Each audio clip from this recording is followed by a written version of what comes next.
A few weeks before I came to South Africa, I had coffee with a rabbinic colleague in São Paulo. We were discussing our different styles of writing sermons, and she remarked, "I really like the way you start yours, always with a personal story before expanding into a broader concept, incorporating Jewish values and texts into the analysis." So here I am, following that same pattern, beginning this sermon with this personal story.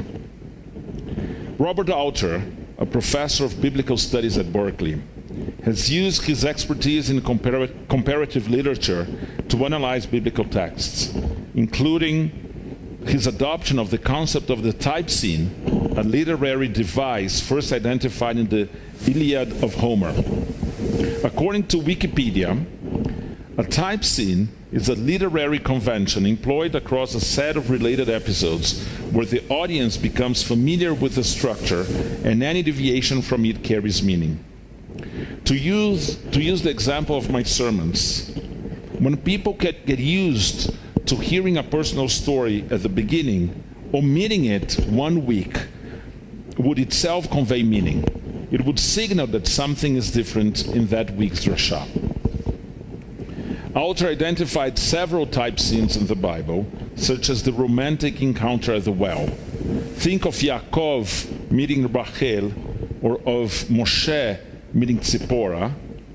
These moments follow an established pattern, but notice that it was not Yitzhak who met Rivka at the well, but his father's servants. This deviation carries significance. Right? And we can discuss what is the meaning of when something is repeated or when something is absent. But the idea of a type scene is that there is a model, and when something differs from the model, that in itself carries meaning. While it may not be formally classified as a type scene, one of the most familiar biblical phrases is Vayomer Adonai el Moshe lemor, and Hashem spoke to Moshe, saying. Yet in this week's Parsha, Tetzaveh, this phrase does not appear. Not only is this expression absent, but so too are the names of Moshe and of God. Tetzaveh is unique among all the parashiot in the Torah. It is the only portion since the birth of Moshe that does not mention him. And it is the only portion where God's name is entirely missing. Or any of God's names. In some parashiot, it's one name for God or another name for God. In this week's parsha, we don't see any name for God. We see, don't make other gods, but that is not the name for God. Furthermore, this is Shabbat Zachor, the special Shabbat before Purim, a festival centered around Megillat Esther, a book famous for the fact that God's name is never mentioned. Following Alter's approach to type scenes, we must ask, what message does the absence of the Torah's two central figures, God and Moshe, convey in this portion? Some Midrashim compare God's absence in this week's text to a parent stepping aside so that a child can learn to walk. This idea resonates with the concept of tzimtzum, first developed by the 16th century Kabbalist Yitzhak Luria. Luria asked, what existed before God created the world? His answer, God's infinite presence filled all space. In order to create the world, God had to engage in tzimtzum, in divine contraction, creating the halal panui, the empty space in which the universe could emerge. A classic metaphor compares this to an empty oil bottle. Though the oil has been poured out, the residue remains.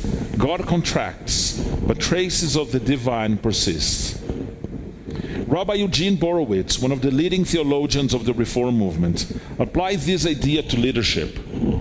In a seminal article, he described tzimtzum as a model for leadership. He wrote, the Lurianic model of leadership, Lurianic because of Yitzhak Luria, the Lurianic model of leadership has as its first step contraction. The leader withholds presence and power so that the followers may have some place in which to be. Take the case of a parent who has the power to insist upon a given decision and a good deal of experience upon which to base his judgments. In such an instance, the urge to compel is almost irresistible. Yet, if it is a matter that the parent feels that the child can handle, better, if making this decision and taking responsibility for it will help the child grow as a person, then the mature parent withdraws and makes it possible for the child to choose, and thus come more fully into his own. Tzimtzum here means not only not telling the child what to do, but not manipulating the decision by hinting or sharing experience or only giving some advice. Leaving room for the other means just that, including allowing the child sometimes to make a foolish choice.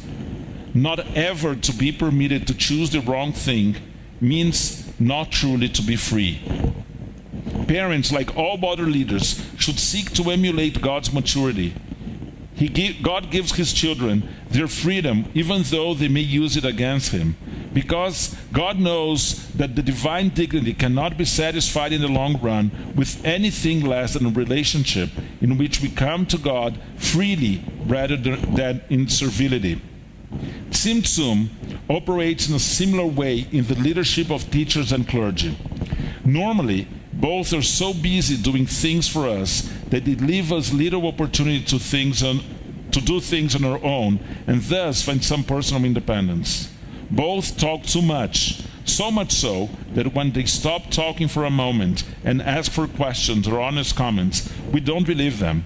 We know if we stay quiet for a moment, they will start talking again. We realize that their professional roles have been built around creation by extension of the self, so they will have to prove to us by a rigorous practice of tzimtzum that they really want us to be persons in our own rights. The absence of God in Tetzaveh, the portion where the roles of the priesthood are defined, and in Megillat Esther, a text that explores Jewish survival in a foreign land, points to the same theological message: the need for human agency. The absence of divine intervention pushes us towards leadership and action. If the absence of God calls us to take responsibility, what do we make of the absence of Moshe? One possible answer is that Tetzaveh subtly suggests a more democratic model of leadership, one in which we do not depend on a single charismatic leader to bring us to the promised land. In this parasha, leadership is decentralized. It is not Moshe who is the focus, but rather the Kohanim, the priests, and through them, the people. Likewise, Megillat Esther presents a leadership shift. Initially, Esther tries to remain hidden, distancing herself from the plight of her people. Only when she steps forward and claims responsibility does redemption come. This is a story with profound relevance today. Anti-Semitism is once again rearing its ugly head, and the Megillah presents us with two extreme and deeply problematic responses. At the beginning, Esther believes she can survive by hiding her identity. But by the end, we see a violent response. A Jewish mob massacres thousands, believing that indiscriminate force will ensure safety.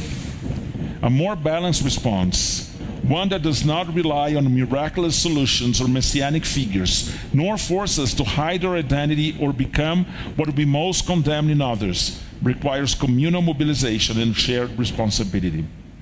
Parashat Tetzaveh and Megillat Esther challenge us to embrace responsibility. They teach us that leadership is not about waiting for miracles, nor about relying on a single leader to act on our behalf. Instead, leadership emerges in moments of silence, when God does not speak, when Moshe's name is absent, when redemption depends on the courage of individuals. In the absence of clear divine intervention, it is up to us to act with integrity, to step forward, to become the leaders our world needs. As we prepare for Purim, may we recognize that holiness is not always found in grand miracles, but in the daily choices we make, to stand up, to take responsibility, and to shape a future worthy of our highest values. Shabbat Shalom.